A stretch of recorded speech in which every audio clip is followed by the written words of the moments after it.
ரெட்டி 100 அடித்தாருன்னு எல்லோரும் ரொம்ப பெருமையாக பேசிகிட்டு இருக்கிறோம். ரெட்டியை அடிக்க வச்சது அவங்க அப்பா. இது அப்பாவினுடைய 100 அப்படின்னு தான் சொல்லணும். ரெட்டியினுடைய அப்பா முதலிய ரெட்டி, அவர் ஒரு பெரிய நிறுவனத்தில் வேலை செய்கிறாரு. ஜெய்ப்பூருக்கு ட்ரான்ஸ்ஃபர் கிடைக்குது, ஜெய்ப்பூருக்கு போகலை.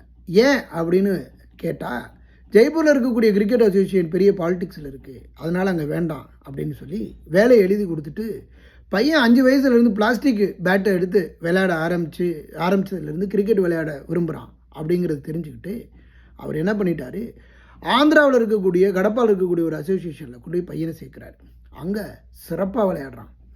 அங்கே 321 பந்துகளுக்கு 426 அடிக்கிறான். அதே சீரீஸில் 1700 அடிக்கிறான். அப்போது இதை எடுத்து தன்னுடைய மகனை அடுத்தடுத்த கட்டத்துக்கு வளர வச்சு T20 வரைக்கும் வர வச்சது அவங்க அப்பா தான்.